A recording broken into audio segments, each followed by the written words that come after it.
Hi folks, welcome back. Thank you for watching. Please do hit subscribe if you haven't done so yet. It really does help when you do that. So today folks, I've got a very interesting chorus pedal to show you. Now, regulars to the channel will know how much I love chorus. The guitar sounds, especially of the 1980s, that most people would describe as cheesy and cliched, I live for that stuff. I'm a big chorus fan. I've got lots of vintage chorus pedals here, and I've had many modern production ones come and go over the years. It's one of my all-time favourite effects. And now I've got a new chorus pedal here that's been put out by one of my favourite pedal companies, which is PastFx over in Australia. And Verlie at PastFx has recreated so many classic vintage effects pedals, and every single one that I've plugged into here has absolutely blown me away, and it's become my favourite version of that circuit I've ever played. And especially with something like the Elastic Mattress, Verlie's Electric Mistress replica, comparing it to the original, it is so close, it's almost indistinguishable. And now she's tried her hand at a pedal that I absolutely love, the old Electro-Harmonix small clone chorus from the 80s. And this is the recreation here, the Kurtz Cologne. Now this obviously is a reference to one of the players who made the small clone very popular in modern music, Kurt Cobain from Nirvana. You don't really think of grunge music of having a lot of modulation and chorus in, but Kurt loved his small clone. And this is a sonically excellent reproduction of that original pedal. But as is Verlie's way, you don't just get a recreation and that's it, you get a huge amount of extra functionality. So the original pedal just had one knob, which was for rate, and a depth switch. You had low depth and high depth, and that was it. Whereas on this pedal, you get a rate knob, just like the original, but you get this 8-position depth switch here. Now, according to the manual, position 3, it corresponds to the low position on the original switch, and position 8 all the way up corresponds to the high position. And then of course you get lots of different in-between modes as well, so you can fully configure the depth of the pedal in a way you couldn't on the original. Now you also get this 3-way toggle switch at the top here marked 80s, 70s and 90s. And to my ears at least, that isn't really going after different iterations of the small clone circuit, because I don't think it changed a huge amount. You could think of that as being a little bit like an era switch. So in the 70s mode, it's slightly more filtered, it's thinner and darker, and you just get a kind of a nice sort of mid-range, and it's a more subtle effect because it doesn't just affect the EQ of the pedal, it affects the depth of the chorus too. In 80s mode, as you would expect, it's very shimmery and full frequency, and the 90s mode sounds, to my ears at least, to be kind of in between the two. It's not quite as shimmery as the 80s, but it's a little bit kind of thicker than the 70s. But you also get this mix knob, and this is very common on modern sort of recreations of classic modulation pedals. You can essentially blend between a completely dry signal and a fully wet signal. So you can set the chorus to be really extreme and sound like you're down by the seaside, and then just turn the mix down and make it a more subtle effect overall. So that's really handy to have on here. But that's not all. Most modulation pedals from the sort of the old heyday of modulation back in the 80s would tend to have a bit of a level drop when you engage them, and there was a real kind of issue for those sort of classic pedals, that when you stamp on them, kind of the energy drops away a little bit. So this pedal has a level knob, so you can go all the way down to sort of 0, and at maximum it's above unity, so you can act as a slight level boost, you can match out the effect compared to the original, or you can turn it down and use it as an underdrive or whatever you want to do. So having a mix knob is really nice.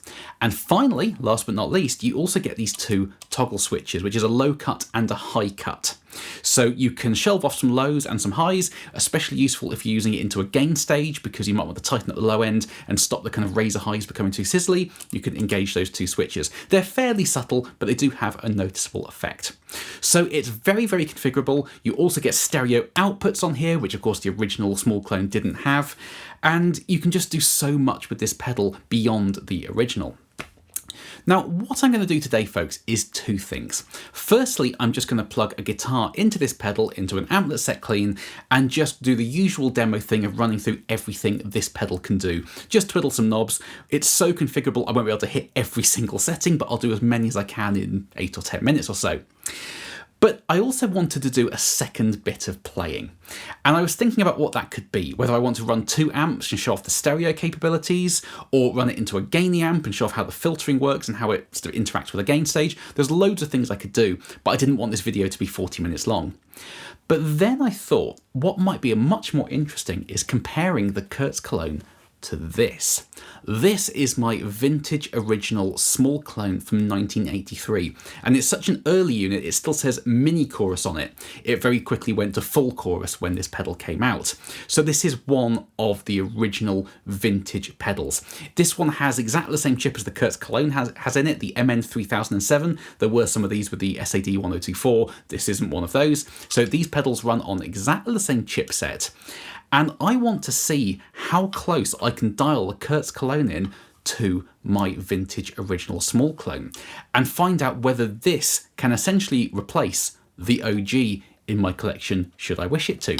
So I'm going to do the main demo first and then do 2 bits of playing, one with the switch in the low mode and one with the switch in the high mode, and match it as closely as I possibly can with the Kurz Cologne, which I'm really looking forward to doing because every PastFx pedal I've compared to an original has absolutely nailed the sounds. I'm hoping this won't be any different.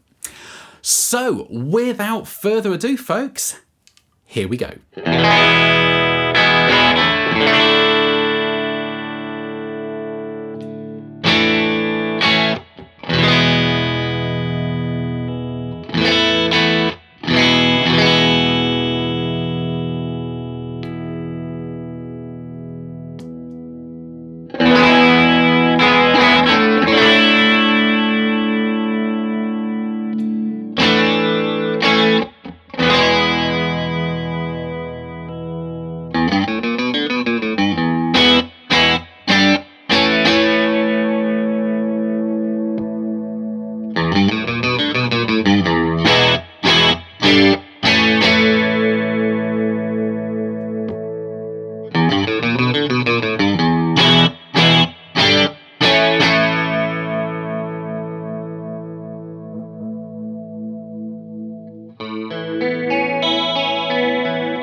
So there we are, folks. Now please do comment underneath, let me know what you thought of the Kurtz Cologne today.